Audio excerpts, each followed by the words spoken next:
Okay, we're back. I'm sorry for that little interruption. This is part 2 of the video of Vespucci's life. Okay, the last thing that I said was challenges faced. Okay, his challenges that he faced were like,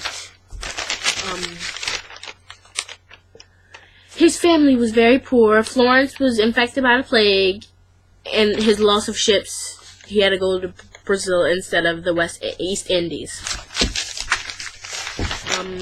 Okay, let me see. Something else. Evidence of persistence and or risk-taking. Evidence of persistence or risk-taking. Okay, let me describe that in my own words that I think it is. Okay. The evidence of persistence or risk-taking that Vespucci did was, evidence we have is that we have all this information today, and evidence is that the risk-taking that he did, because you don't know if he went to any of those countries and they would have accepted him as well as they did for him not to be killed by them. That's a risk to take. Like, you don't know if you go overseas and you're gonna get killed. That's a risk-taking. A risk is to take a plane. You don't know if you're going to die on the plane. A risk was to take all those men with him on the boat, on the thing that they traveled on, whatever, the raft or boat, whatever they traveled on. That was a risk because all of those people, those were risk takers because they were good in what they did and they believed in their thing. They wanted to make a change in the world. That was his motivation to go to all those countries. Because he was so smart and because he wanted to learn more about those countries that he never saw before, so. And more risk-taking, that's a risk-taking because he was like, it was like in the 1400s. And it wasn't even as, I was about to say it wasn't even as safe as it is today. And it's not safe today anyway. So I can't say that. But, risk-taking. He took a risk in everything that he did, I think. In claiming that he found America to Christopher Columbus. You don't know if he would have turned on him or said something like, turned on him because Christopher Columbus just thought he discovered America and he was claiming that he discovered America. So if I thought I did something and somebody was claiming that they did it, I would get mad at them. So that's a risk taking for him too, to claim that. And he was a very good person because the risk taking for him was to make all of those he wanted to document all of his accomplishments. Because he didn't want anybody taking that away from him. Because if you don't document something that you did, somebody could say, oh no, he didn't do that. And you don't have any proof that you did it. So. Okay. Results of exploration. We're standing here looking at the results today. America. Right here. He found America and everything. This is why we have America. He found it. And they named it America after America. Another result of exploration might have been, his well-being, the well-being of himself. Just the accomplishment in his heart that he knows he accomplished something, and he's proud of himself for accomplishing that.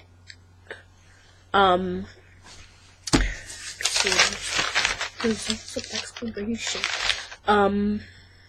His name is still remembered today. That's a result from his exploration. Because if he didn't explore, if he just stayed in Florence and just kept on working as a pilot major of Spain or a Florentine navigator or a map maker, we wouldn't know that it was a guy named Amerigo Vespucci today. We wouldn't know that if he didn't explore. So that's a result of exploring today. If you don't push yourself to do something in the world, I don't think you're going to be remembered. Like, people that are they're not remembered, really.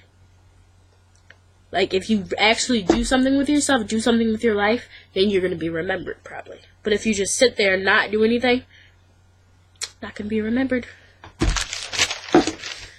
Okay, that answers all of the questions on this list that I had here. I don't know if you guys can see it, but it's a choice. Okay, now I'm about to put on a song. I think if I can find one that's like a Amerigo Vespucci song, like a song that basically simplifies the story, but it's just gonna be like a funny song. Okay, let's see if we can find one.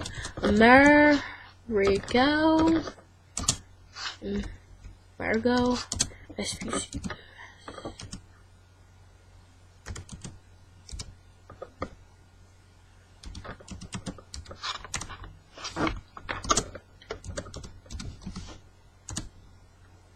Okay, I'm searching it up on YouTube right now, so it's going to take a little bit of a minute.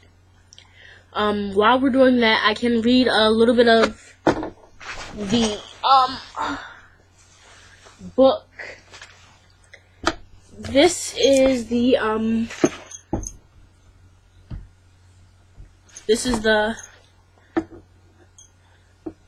Human Odyssey book that we have for school, for history class.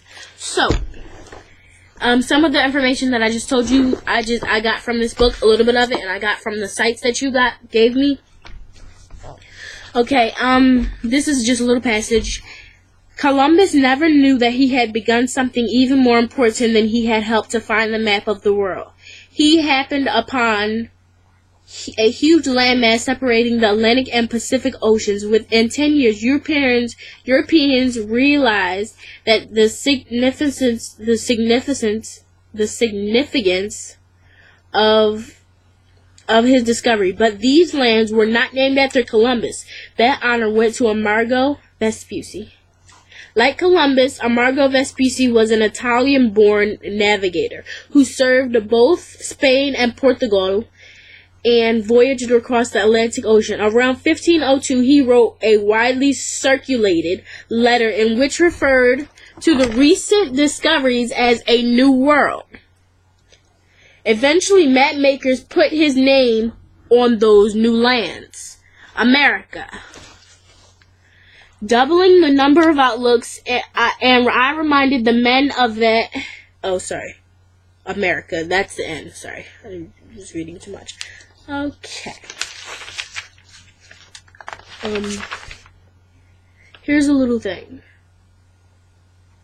It says, Europeans called the continent between the Atlantic and Pacific Oceans America in honor of Amerigo Vespucci. The Italian-born explorer is depicted on this detail from a 1507 map. Okay, so this is the picture right here. You guys see it? Sorry, I don't know.